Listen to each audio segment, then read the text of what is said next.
यहाँ पर देखिए किसी ने पिछले 10 से 15 साल में सिर्फ 4,000 रुपए की एसआईपी की थी और आज उसका वैल्यू देखिए कितना ज़बरदस्त आपको देखने को मिल रहा है।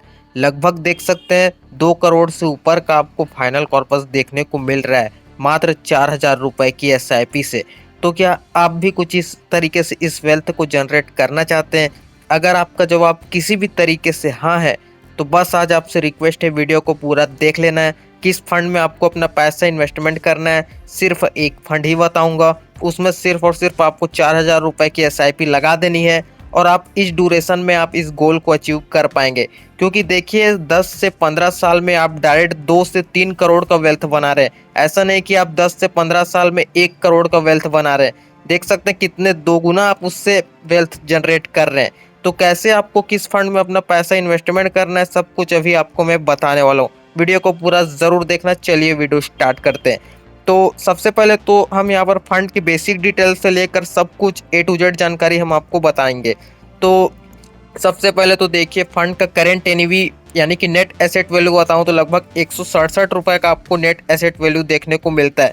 देखिए एनईवी कम हो या ज़्यादा हो, इससे कभी भी कुछ फर्क नहीं पड़ने वाला। आप कम रुपए की एसआईपी करेंगे, अगर आप ये सोच रहे हैं कि मुझे कम यूनिट मिलेंगे तो मुझे मेरा प्रॉफिट कम होगा, और कम एनईवी में अगर खरीदूंगा तो ज़्यादा यूनिट मिलेंगे तो मेरा प्रॉफिट ज़्यादा होगा, अगर आप इस सोच में हैं तो ये कोई मतलब का नहीं है। क्योंकि इसका खेल कुछ नहीं होने वाला। क्योंकि अगर आप 100 रुपये इन्वेस्टमेंट करेंगे तो मार्केट में आपका 100 रुपये ही इन्वेस्ट होगा सब कंपनी में। जैसे मार्केट में 50 स्टॉक है तो आपका 100 रुपये 50 स्टॉक में ही इन्वेस्ट होगा।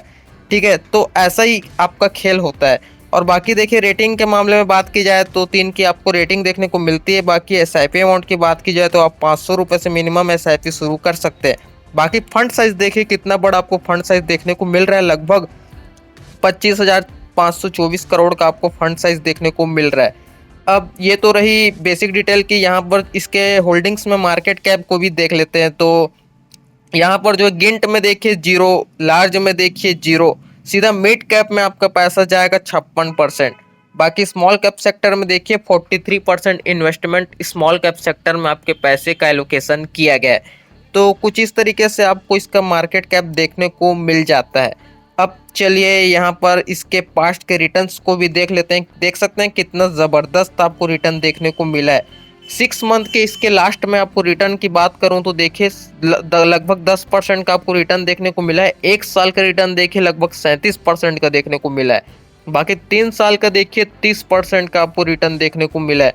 बाकी ऑल टाइम भी देखेंगे तो लगभग आपको 25% का ऑल टाइम रिटर्न देखने को मिला है। तो ध्यान से देखेंगे तो रिटर्न्स में आपको कितना कंसिस्टेंसी ज़बरदस्त रिटर्न देखने को मिल रहा है, ये आपको बताने की बिल्कुल भी ज़रूरत नहीं है। उम्मीद है लॉन्ग टर्म में भी आपको कुछ इस तरीके से ग्रोथ देखने को मिल सकता है अगर आप सिर्फ 4,000 रुपए की एसआईपी करते हैं। तो ऐसा नहीं कि 4,000 की एसआईपी में ही आपको ये रिटर्न देखने को मिलेगा। आप 100 रुपए की 500 रुपये से ये मिनिमम है, तो आप 500 रुपये से भी स्टार्ट करेंगे तो आपको ये रिटर्न देखने को मिल सकते हैं। ठीक है, तो ये तो रही रिटर्न्स की बात। अब चलिए मैं आपको होल्डिंग्स में स्टॉक भी बता देता हूँ, आखिर आपका पैसा कहाँ कहाँ इन्वेस्टमेंट किया जा रहा है, तब जाके आपको इस तरीके से रिटर्न देखने को मिल रहा है। देखो यार 56 अलग अलग स्टॉक में ही आपके पैसे को इन्वेस्टमेंट किया जा रहा है, काफ़ी बड़े बड़े दिग्गज कंपनी में। देखिए कितने बड़े बड़े दिग्गज कंपनी के नाम आपको ये लिस्टेड आपको शो हो रहे हैं। Blue Star Limited, Chalet Hotels Limited, देख सकते हैं यार, आप खुद ही पढ़ सकते हैं। ये सबको पढ़ के बताऊंगा तो यार वीडियो ही काफ़ी ज़्यादा लेंदी हो जाएगा। बाकी देख सकते हैं सिटी यूनियन बैंक लिमिटेड, ऐसे ही बड़े बड़े दिग्गज कंपनी में ही आपके पैसे को इन्वेस्टमेंट किया जा रहा है। और ये तो सिर्फ आपको कुछ गिने चुने 10 से 15 स्टॉक ही देखने को मिल रहा है। तो ऐसे लगभग 56 अलग अलग स्टॉक में आपके पैसे को इन्वेस्टमेंट किया जाएगा। बाकी आप पूरे 56 स्टॉक को देखेंगे तो आप खुद सोच सकते हैं कि कितने बड़े बड़े दिग्गज कंपनी में आपके पैसे को इन्वेस्टमेंट किया जा रहा है। तो ऐसे ही लगभग 56 स्टॉक में पैसा इन्वेस्ट होगा, तो कोई टेंशन लेने वाली बात नहीं है। ऐसा नहीं कि आपके पैसे पर रिस्क ज़्यादा हो जाएगा, आपका रिस्क कई प्रकार से डाइवर्सिफाई हो जाएगा। तो दिक्कत वाली कोई बात नहीं है, आप इसमें बेझिझक अपना इन्वेस्टमेंट कर सकते हैं। तो होल्डिंग्स भी मैंने आपको बता दिया है, इस फंड का सब कुछ ओवरऑल। अब यहाँ पर चलिए हम अपना एसआईपी अमाउंट का भी देख लेते हैं। देखिए आपका लगभग एसआईपी का अमाउंट 4,000 रुपये का रहेगा। देखिए पिछले कुछ पास्ट में आपको 25% का रिटर्न देखने को मिला है। तो हम यहाँ पर 25% का रिटर्न कंसीडर करके देखते हैं आपको किस तरीके से फाइनल कॉर्पस देखने को मिल जाता है। अब देखिए ये 25% ज़रूरी नहीं है आपको फ्यूचर में देखने को मिलेगा या नहीं मिलेगा, क्योंकि टोटल सब कुछ मार्केट के सिचुएशन पर डिपेंड होता है। बाकी आपको फ्यूचर में 25% भी देखने को मिल सकता है, 30% भी देखने को मिल सकता है, क्योंकि भाई स्मॉल कैप कैटेगरी का फंड है। इसमें रिस्क तो आपका बहुत ज़्यादा रहता ही है, लेकिन आपको रिटर्न भी कई ज़बरदस्त देखने को मिल सकते हैं। बाकी ड्यूरेशन देखिए 10 साल से लेकर अगले 30 साल तक का फुल ड्यूरेशन के आधार पर आपको मैं इसका कैलकुलेशन बताऊंगा। देखिए 10 से 15 साल में ही आप करोड़पति बनने वाले हैं, कोई दिक्कत वाली बात नहीं है। तो बाकी आप नीचे देख सकते हैं करोड़पति बनने के लिए तैयार हैं, तो मैं आपको बता देता हूँ किस तरीके से आप तैयार हो जाएंगे। तो देखिए सबसे पहले तो 10 साल का फाइनल अमाउंट मैं आपको बताऊं तो देखिए आप 10 साल में लगभग 4,80,000 के करीब जमा कर चुके रहेंगे, जिसमें से आपको फाइनल कॉर्पस देखने को मिलेगा लगभग 21 लाख के करीब। ठीक है, तो 10 साल में ये अमाउंट आपको देखने को मिल जाएगा। बाकी देखिए 15 साल में आप 7,20,000 जमा कर चुके रहेंगे, जिसमें से आपको देखिए डायरेक्ट 78 लाख का फाइनल कॉर्पस देखने को मिल सकता है। कितना ज़बरदस्त अमाउंट जो है आपको 15 साल में देखने को मिल सकता है, ये तो आपको बताने की बिल्कुल भी ज़रूरत नहीं है। बाकी देखिए 20 साल में 1 करोड़ नहीं, 1.5 करोड़ नहीं, डायरेक्ट आपका फाइनल कॉर्पस 2 करोड़ से ऊपर देखने को मिल रहा है। पूरा इसको 3 करोड़ भी माना जा सकता है। और यहाँ पर जमा सिर्फ आप कितना कर चुके रहेंगे, 9,60,000 के करीब आप जमा कर चुके रहेंगे, जिसमें से देखिए आपको डायरेक्ट 3 करोड़ का फाइनल कॉर्पस देखने को मिल रहा है।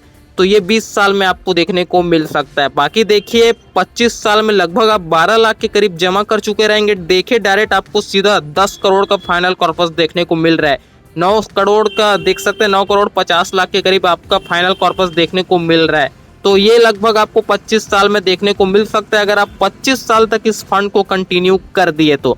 और बाकी देखिए 30 साल में लगभग आप 14,40,000 के करीब जमा कर चुके रहेंगे। इसमें से देखिए यार आपको फाइनल कॉर्पस कितना ज़बरदस्त देखने को मिल रहा है। 32 करोड़ से ऊपर का आपको इसका फाइनल कॉर्पस देखने को मिल रहा है। तो ये वैल्यू आपको अगले 30 साल में देखने को मिल सकती है। अगर आप 30 साल तक 4,000 रुपये की SIP को कंटिन्यू कर देते हैं तो सोच सकते हैं कंपाउंडिंग का पावर कुछ इस तरीके से आपको म्यूचुअल फंड में देखने को मिलता है। तो अगर आप जितना लॉन्ग ड्यूरेशन तक इन्वेस्टमेंट जारी रखते हैं तो उस हिसाब से आपका अमाउंट भी बहुत तेज़ी से ग्रो होता है। तो आप 30 साल तक भी अगर आप कंटिन्यू कर देते हैं तो लगभग 32 करोड़ का आप फाइनल कॉर्पस जनरेट कर सकते हैं। तो ये तो रही कैलकुलेशन की बात। ये सब अलग अलग टाइम पीरियड के हिसाब से आप यहाँ पर देख सकते हैं, कुछ इस तरीके से आपको इसका फाइनल कॉर्पस देखने को मिल सकता है। तो ये तो रही बात कैलकुलेशन की। अब चलिए फंड के बाकी बेसिक डिटेल को भी मैं आपको बता देता हूँ इसके खर्चे की। तो यहाँ पर इसका एक्सपेंस रेशियो चार्ज देखेंगे तो लगभग 0.70% का, यानी कि 0.70% का आपको इसका एक्सपेंस रेशियो चार्ज देना होगा। एक्सपेंस रेशियो चार्ज वही होता है जो आप जब भी फंड को खरीदते हैं तो SIP शुरू करते हैं तो आपको करेंट NAV के आधार पर यूनिट अलॉट की जाती है और उसी पर आपको एक्सपेंस रेशियो चार्ज भी काटा जाता है। उसके बाद ही आपको यूनिट अलॉट की जाती है। तो ये वही खर्चा होता है जो फंड मैनेजर्स आपसे लेते हैं। बाकी एग्जिट लोड चार्ज की बात की जाए तो 1% का आपको एग्जिट लोड चार्ज देना पड़ेगा 1 साल के अंतर्गत। देख सकते हैं विदिन 1 ईयर लिखा है। बाकी टैक्स इम्प्लीमेंटेशन ये सब तो आपको पता है, बताने की बिल्कुल भी ज़रूरत नहीं है।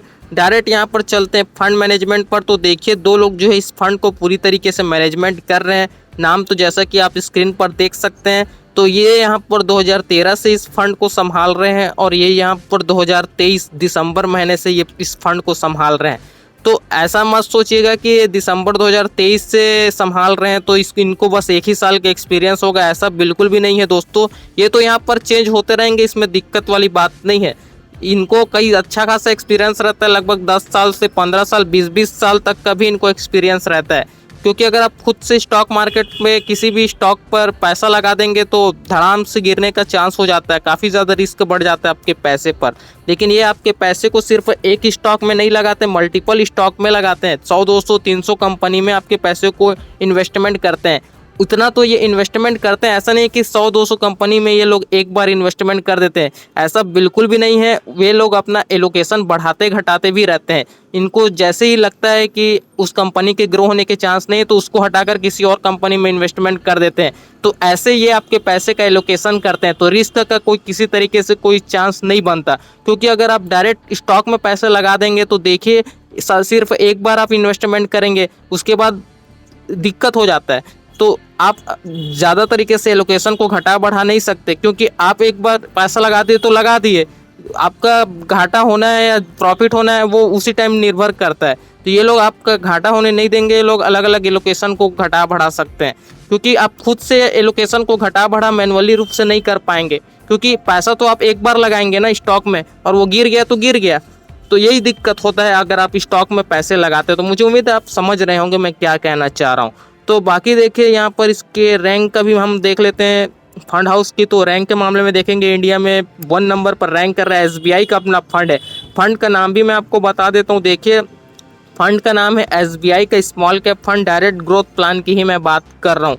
रेगुलर प्लान की तरफ नहीं जाना है यार, डायरेक्ट प्लान में ही अपना इन्वेस्टमेंट करना है। बाकी इसका टोटल एसेट अंडर मैनेजमेंट यानी कि एयूएम की बात की जाए तो लगभग देख सकते हैं 9,19,000 करोड़ से भी पार आपको इसका एयूएम देखने को मिल जाता है। बाकी इसका बेंचमार्क की बात करें तो S&P BSE 250 स्मॉल कैप इसका जो बेंचमार्क है आपको देखने को मिल जाता है। तो दोस्तों यही सब कुछ ओवरऑल आपको इस फंड में देखने को मिल जाता है, तो आप यहाँ पर देख सकते हैं। तो दोस्तों अब वीडियो के एंड पोजीशन पर हम आ चुके हैं। तो मैं आपको बताना चाहूँगा अगर आप इस फंड में अपना पैसा इन्वेस्टमेंट करना चाहते हैं तो आप कर सकते हैं। मिनिमम 500 रुपये से आप शुरू कर सकते हैं। ऐसा बिल्कुल भी नहीं है कि आप 4,000 रुपये से ही शुरुआत कर सकते हैं, ऐसा नहीं है। आप कितने भी अमाउंट से कर सकते हैं, मैक्सिमम 500 रुपये से आप शुरू कर सकते हैं। तो एक बार मैं आपको दिखा देता हूँ, देखिए आप 500 रुपये से शुरू कर सकते हैं। तो दोस्तों अब मुझे नीचे कमेंट करके ज़रूर बताएं आपको ये वीडियो कैसी लगी। पसंद आती है तो यार वीडियो को लाइक ज़रूर कर देना, बाकी शेयर तो अपने सभी दोस्तों के साथ कर ही देना। अगर आपके मन में इस फंड से रिलेटेड किसी भी तरीके का कोई भी सवाल या जवाब है तो नीचे कमेंट करके आप मुझसे पूछ सकते हैं। अगर मेरी नज़र पड़ेगी उस पर तो मैं आपको फ़ौरन रिप्लाई कर दूंगा। बाकी दोस्तों वीडियो पसंद आती है तो यार वीडियो को लाइक ज़रूर कर देना। बाकी चैनल को अगर आपने सब्सक्राइब नहीं किया है उसको भी याद से ज़रूर कर देना, क्योंकि फ्यूचर में हम आपके लिए इस तरह की यूजफुल वीडियो इस चैनल पर रेगुलर लेके आते रहते हैं जो आपके लिए काफ़ी ज़्यादा बेनिफिशियल हो जाते हैं। तो दोस्तों हम आपसे मिलते हैं जल्दी किसी नेक्स्ट वीडियो में, तब तक के लिए देखते रहें। Thanks for watching guys, bye bye, have a great day.